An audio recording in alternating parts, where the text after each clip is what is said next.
Atlas.io. Hello and welcome back. आज के इस वीडियो में हमारा टॉपिक है स्टेट। अब यूज़ स्टेट को हम किस तरह यूज़ करेंगे रिएक्ट में। लास्ट के वीडियो में हमने एक प्रोजेक्ट बनाया था और आज के इस वीडियो में हमारा टॉपिक है स्टेट। अब देखिए, स्टेट एक कंपोनेंट के अंदर का जो एक स्पेशल डेटा कंटेनर है जो टाइम के साथ चेंज हो सकता है। यानी अगर आप देखें तो इसको हम म्यूटेबल भी कह सकते हैं। अगर मैं आपको सिंपल बता दूं कि अगर आप नॉर्मल वेरिएबल यूज़ करते हैं, जैसे आपने लिखा है लेट इज इक्वल टू 5, तो उनकी वैल्यू चेंज करने पर रिएक्ट को पता ही नहीं चलेगा कि ये चेंज होगा या नहीं। लेकिन स्टेट के अंदर जो आप रखेंगे डेटा, यानी वो आपके पास चेंज हो सकती है। रिएक्ट खुद कंपोनेंट को री रेंडर करता है, मतलब कि स्टेट डायनेमिक मेमोरी है जो यूआई को कंट्रोल करती है। फिर हमारे पास आता है कि why do we need state. Proofs पे सिर्फ पेरेंट्स यानी पेरेंट्स और चाइल्ड डेटा भेज सकते हैं, स्टैटिक का कहलाता है वो। लेकिन अगर एक कंपोनेंट अपना खुद का डेटा मैनेज करना चाहते हैं, तो जो हमारे पास जो यूज़र का एक्शन के अकॉर्डिंग चेंज हो, तो वहाँ पे जो है हम क्या करेंगे, स्टेट का यूज़ होता है, वहाँ पे हम स्टेट का यूज़ करेंगे। अगर इसकी एक रियल लाइफ एग्जांपल देखो, तो जब हमने फर्स्ट टाइम यानी जब हमने रिएक्ट को इंस्टॉल किया था और इंस्टॉलेशन के बाद हमने जैसे ही रिएक्ट को ओपन किया है, तो वहाँ पे आपके पास काउंटर ऐप था जिसको आप बटन पर क्लिक कर रहे थे, तो वहाँ पे जो है नंबर्स चेंज हो रहे थे, यानी नंबर्स बढ़ रहे थे। फिर हमारे पास क्या है कि एक फार्म इनपुट अगर बात करें, तो जैसे यूज़र लिखता है और वही लाइव स्क्रीन पे अपडेट होता है। जैसे आप सबमिट पे क्लिक करते हैं तो वो अपडेट हो जाता है। डार्क लाइट की अगर बात करें, तो यहाँ पे भी एक बटन थीम, जैसे हम इस पर क्लिक करते हैं तो हमारे पास जो है 1 बाय 1 थीम्स चेंज होते हैं या इनके कलरिंग वगैरह चेंज होती है। फिर हमारे पास आता है कि इसको डिक्लेयर किस तरह करते हैं, ये चीज़ें देखेंगे। और फिर इसको हम करेंगे क्या, रियल लाइफ एक एग्जाम्पल के साथ कोड करेंगे। अब देखें, कोड करने के बाद ही हमें अंदाज़ा होगा कि हमें जो है इसमें करना क्या है। जैसे यहाँ पे मेरे पास जो है एक कंपोनेंट बना हुआ है, जैसे अगर इसको देखें तो यहाँ पे जो है मैंने क्या करना है, यहाँ पे एक कंपोनेंट बना हुआ है। अब इसमें क्या करेंगे, यहाँ पे न्यू फाइल बनाएंगे। जैसे मैंने यहाँ पे न्यू फाइल पे क्लिक किया तो मेरे पास न्यू फाइल आया। अब न्यू फाइल का जो नाम रखेंगे वो हमारे पास क्या होगा, यहाँ पे मैंने लिखा है काउंटर डॉट JSX। जैसे काउंटर डॉट JSX लिखा, एंटर किया तो मेरे पास जो है एक न्यू फाइल है। अब क्या करेंगे कि हम अपना जो है एक सोर्स कोड के अंदर, उस पे जो कंपोनेंट के अंदर हम अपना ये फाइल बनाया और यहाँ पे अपना कोड लिखेंगे। तो आपको पता है कि पहले क्या करना है, इंपोर्ट करना है। अब इंपोर्ट किसको करना है, इंपोर्ट हमने स्टेट को करना है। तो स्टेट को इंपोर्ट करने के लिए यहाँ पे आपने लिखना है यूज़ और स्टेट। याद रहे कि यही कैमल केस यूज़ होगा। यहाँ पे आपने लिखा है इंपोर्ट यूज स्टेट। अच्छा, यहाँ पे कोई एरर नहीं है, आगे हम चीज़ें बनाएंगे तो ये एरर हट जाएगी। जैसे ये बनाया, अब क्या करेंगे, यहाँ से जो है आपने यहाँ पे फ्रॉम और कोटेशन के अंदर आप चाहें तो डबल कोटेशन कर दें या सिंगल कोटेशन, कोई फ़र्क नहीं है, आपने कर दिया रिएक्ट। ये हो गया। अब क्या करेंगे, हम अपना एक फंक्शन बनाएंगे जिसका नाम मैंने यहाँ पे लिखा है काउंटर। फंक्शन का नाम यहाँ पे काउंटर रखा है और यहाँ पे मैं सी को कैपिटल रखना चाह रहा हूँ। फंक्शन का नाम काउंटर, और फिर ये फंक्शन टाइप बनाएंगे। ये मेरे पास जो है फंक्शन बन गया, जो कि हम नॉर्मली भी इस तरह जावास्क्रिप्ट में भी कर देते हैं। अब क्या करेंगे कि डिक्लेयर करेंगे स्टार्ट वेरिएबल, जहाँ पे हमारा वेरिएबल स्टार्ट हो, यानी काउंटिंग जो है स्टार्ट हो, वो हम लिखेंगे। तो इसके लिए मैंने क्या लिखा है, कॉन्स्ट, और यहाँ पे जो है एक मैंने दिया है काउंट और दूसरा मैंने दिया है यूज, उस बल्कि सेट काउंट। यहाँ तक हो गया। और इसको क्या करेंगे, लिखा है इज इक्वल यूज स्टेट। हमारा यूज स्टेट कहाँ से स्टार्ट हो वो हमारे पास जो है यहाँ पे हमने लिखना है। जैसे मैंने 0 से स्टार्ट करना, यहाँ तक हो गया। अब क्या करेंगे कि हम फंक्शन को बनाएंगे, मतलब एक और फंक्शन बनाएंगे जिसमें जो है जो इंक्रीज काउंट को करे, काउंट को इंक्रीज करे। फिर इसके लिए क्या करना पड़ेगा, यहाँ से मैंने लिखा है कॉन्स्ट इंक्रीज। कॉन्स्ट इंक्रीज लिखा और कॉन्स्ट इंक्रीज के साथ जैसे इक्वल का साइन दिया। अब यहाँ पे मैं एरो फंक्शन यूज कर रहा हूँ। एरो फंक्शन हमने जावास्क्रिप्ट में इस पर अच्छे से पढ़ा था। अब यहाँ पे क्या करेंगे, जैसे मैंने यहाँ पे लिखा है सेट काउंट और इसके साथ जो है काउंट +1। अब यहाँ पे जहाँ पे हम मिस्टेक्स कर रहे होते हैं, कभी कभार मैं आपको यहाँ पे हाईलाइट करके भी दिखाऊंगा कि हम एज अ बिगिनर कहाँ पे मोस्टली मिस्टेक करते हैं। जैसे अगर मैं यहाँ पे कहो तो मैं एक काम करता हूँ, बल्कि यहाँ पे साथ में कमेंट आउट भी यूज़ कर रहा होता हूँ। कमेंट कर लेता हूँ, इस पर लिखेंगे ऑलवेज यूज सेट, जो कि हमने सेट काउंट लिखा है। और यहाँ पे लिखेंगे ये भी नेवर मॉडिफाई स्टेट डायरेक्टली, यानी इसको डायरेक्टली जो है इसको मॉडिफाई नहीं करेंगे, हम लिखेंगे सेट काउंट और नंबर 1। यानी काउंट प्लस 1। यहाँ तक हो गया। अब क्या करेंगे, जैसे ये हो गया और इसको मैंने यहाँ से कर दिया टर्मिनेट, फिर नेक्स्ट चलते हैं हमारे पास क्या करेंगे, एक और फंक्शन बनाएंगे। जाहिर सी बात है, हमने जब एक बनाया काउंटर, एक तो इंक्रीज का होगा और एक हम डिक्रीज के लिए यूज करेंगे। अब डिक्रीज के लिए भी सेम ही यूज करूंगा, यानी यहाँ से जो है मैं इसी को कर रहा हूँ कॉपी, यहाँ से कर रहा हूँ कॉपी कंट्रोल सी, और इसी में कर रहा हूँ कंट्रोल उस पर माइनस। अब इस पर क्या करेंगे, हम करेंगे डिक्रीज, तो हमारे पास डिक्रीज होगा और यहाँ पे होगा माइनस। ये हो गया, यहाँ तक जो है क्लियर है। अब इस पर हमने कर दिया।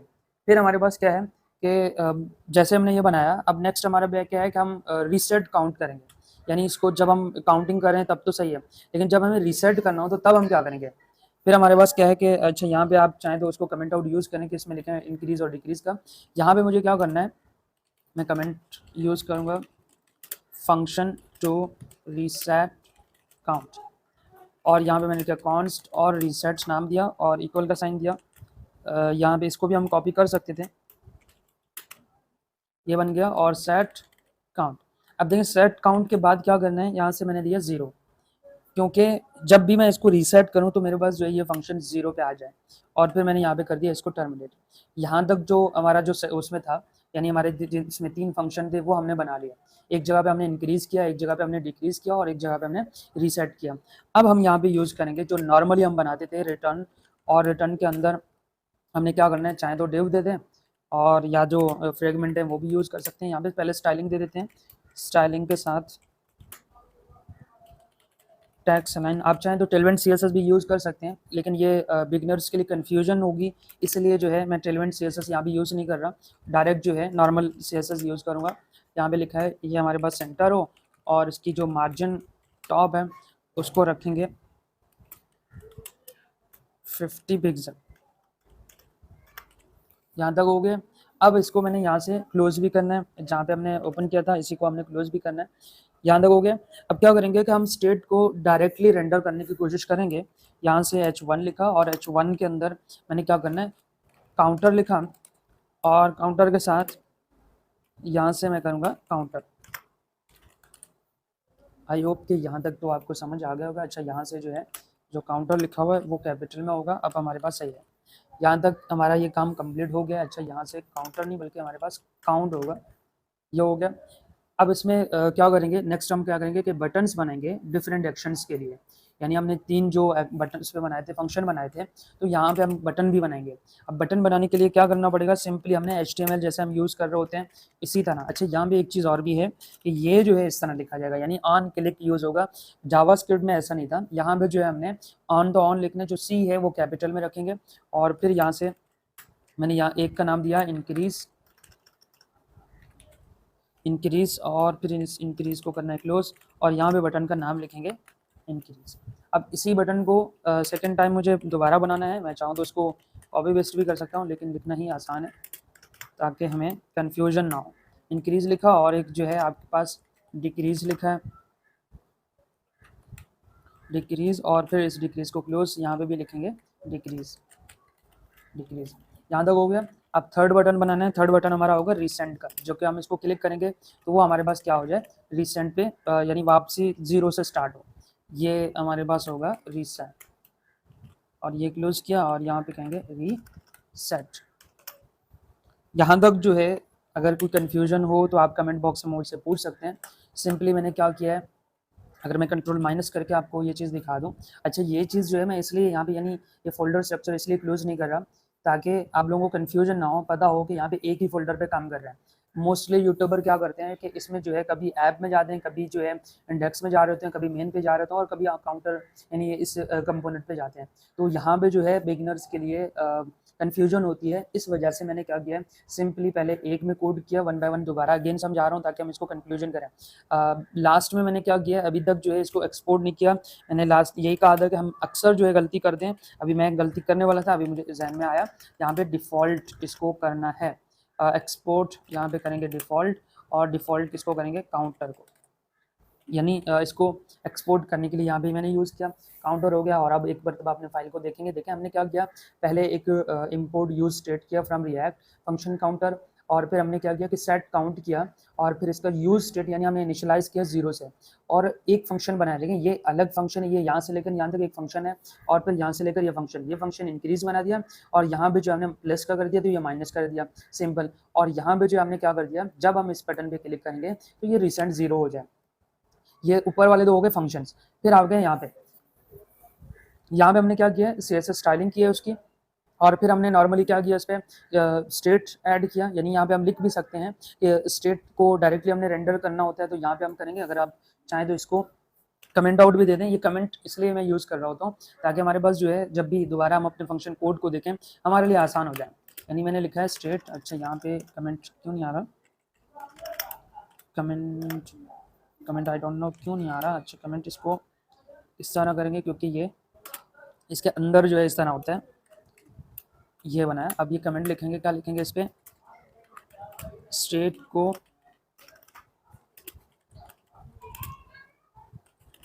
रेंडर करना है। ये हो गया कंट्रोल एस के। और उसके बाद हमने क्या किया, यहाँ पे जो है 3 वो बटन्स बनाए जो डिफरेंट एक्शंस करेंगे। फिर आते हमारे पास क्या है, हमने यहाँ पे इसको एक्सपोर्ट भी किया और अब आएंगे अपने app.jsx पे। अब ये हमारा जो है मेन फाइल है, जो कि हमारे पास मेन फाइल, वैसे तो मेन ऐप भी है लेकिन हमारा मेन पॉइंट अभी फिलहाल के लिए हमारे पास यही है क्योंकि ऐप पे उसमें मेन पे अभी नहीं जाएंगे, हम अभी मेन पे काम करेंगे। अब इसको क्या करना है, हमने इंपोर्ट करना है, जो कि लास्ट टाइम हमने इंपोर्ट किया था। इंपोर्ट का तो आई होप कि आपको पता है कि यहाँ पे मैंने कर दिया इंपोर्ट, जो कि काउंटर लिखा था उसको इंपोर्ट करेंगे फ्रॉम कहाँ से, डबल कोटेशन के अंदर। अब मैंने यहाँ पे लिखा है इसको कंपोनेंट्स और फिर कंपोनेंट्स के बाद हमारा क्या है काउंटर, ये बन गया। अब यहाँ तक जो है ये क्लियर है और यहाँ से हम बनाएंगे इसको डिव के अंदर, बल्कि डिव तो पहले से बना हुआ है, हम देंगे h1। इसको भी थोड़ा सा स्टाइलिंग दे देते हैं। स्टाइलिंग देने के लिए मैंने यहाँ पे लिखा है स्टाइल इक्वल का साइन और ये स्टाइलिंग इस तरह की दी जाती है। टैक्स अलाइन होगी हमारे पास, टैक्स अलाइन, इसको भी हम करेंगे सेंटर, डबल कोटेशन के अंदर मैंने लिखा है सेंटर और यहाँ तक हो गया। अब क्या करेंगे, सिंपली मैं यहाँ पे लिख रहा हूँ रिएक्ट यूज स्टेट, एग्जाम्पल भी लिख लेते हैं। यहाँ पे हो गया। अब हम अपना काउंटर को करेंगे यहाँ से पास, यहाँ तक हो गया। अब हम जाएंगे डायरेक्टली अपने यहाँ पे आएंगे, टर्मिनल ओपन करेंगे। अब देखें टर्मिनल हमारे पास किस तरह आएगा। याद रहे कि लास्ट टाइम भी मैंने बताया था, एक शॉर्ट की भी मैंने बताया था, अगर आप कंट्रोल शिफ्ट और बैक टिक का साइन पे क्लिक करेंगे तो हमारे पास इस तरह का टर्मिनल आएगा। अब देखें इसके लिए क्या करना पड़ेगा, सबसे पहले आपने CD और कोड रिएक्ट में आना है। देखें कोड रिएक्ट में क्यों आना है, क्योंकि ये हमारे पास उसमें कोड रिएक्ट है कैपिटल में और इसके अंदर मैंने एक फोल्डर बनाया, इसके अंदर आना है। तो मैंने यहाँ पे क्लिक किया, यहाँ पे आ गया। अब CMD करके, CMD इसलिए कर रहा होता हूँ कभी कभार हमारे पास एरर आता है तो इस वजह से जो इसको हैंडल करने के लिए मैंने CMD किया। और फिर मैं करूँगा कि npm रन और div, जैसे क्लिक किया तो मेरे पास यहाँ पे आएगा एक, जैसे यहाँ पे क्लिक करेंगे इसको ब्राउज़र पे ओपन होना चाहिए। अच्छा ये जितने भी हैं बाय डिफ़ॉल्ट आ रहे हैं, ये फाइल्स जो है बाय डिफ़ॉल्ट ओपन कर रहे हैं। अच्छा यहाँ पे जो है हमारे पास एक मिस्टेक आया जिसका नाम जो है कंपोनेंट में मसला कर रहा है। अब देखें यहाँ पे कंपोनेंट में मसला आ रहा है। अब इस कंपोनेंट को सही करने के लिए यहाँ पे मैं एक और दे देता हूँ ब्रैकेट, कंट्रोल S किया, यहाँ पे अपडेट हुआ, देखें हमारे पास इस तरह का आया। जैसे मैं इस पर क्लिक करूँगा तो आप देखें यहाँ पे मेरे पास 1 2 3 आ रहा है और अगर डिक्रीज़ करूँ तो मेरे पास ये आ रहा है।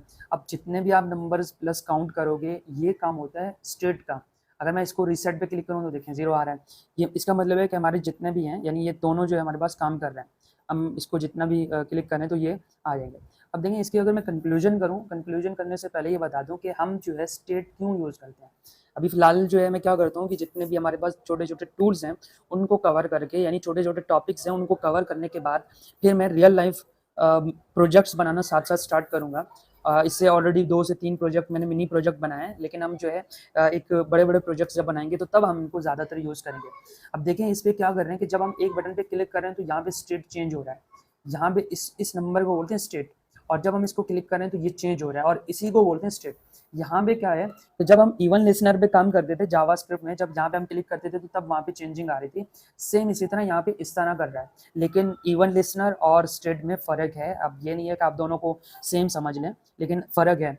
फिलहाल के लिए आप इतना भी समझ सकते हैं, जब हम यहाँ पे कोई क्लिक कर रहे हैं तो ये स्टेट जो है चेंज हो रही है। अब देखें माइनस में भी जा रही है और 1 2 3 में इसमें भी आ रही है। तो आप यहाँ तक जो है समझ आ गया होगा। इसकी कंक्लूजन करें, देखिए स्टेट जो है कंपोनेंट का एक डायनेमिक डेटा है जिसको यूज स्टेट यानी इनिशियलाइज से डिक्लेयर करती है, और उसको अपडेट सिर्फ सेट फंक्शन से करना होता है। यानी जब हमने यहाँ पे सेट फंक्शन भी यूज़ किया था, आपको दिखा दूँ यहाँ से क्या हो गया, जब हमने कहा है कि सेट फंक्शन उस पर सेट काउंट पे क्लिक किया, सेट काउंट और सेट काउंट, जब हम सेट काउंट कर रहे हैं तो इसका मतलब है कि ये हमारे पास जो है फंक्शन को हम अपडेट कर सकते हैं। नेक्स्ट है कि स्टेट चेंज होने पर कंपोनेंट री रेंडर होता है, आपके सामने है। यानी इसको हम क्या करेंगे, री रेंडर कर रहे हैं, अपडेट कर रहे हैं यहाँ से। और फिर हमारे पास क्या है कि अगर इसकी फोल्डर स्ट्रक्चर की बात करें तो बहुत ही क्लीन होता है, यानी इसको ज़्यादा इतना ज़्यादा प्रॉब्लम्स नहीं होती। एक ही सिंपल हमने एक ही काउंटर बनाया और फिर हमने ये बना दी। आई होप आपको यहाँ तक जो है ये समझ आ गया होगा, और मिलते हैं नेक्स्ट वीडियो में नेक्स्ट टॉपिक के साथ।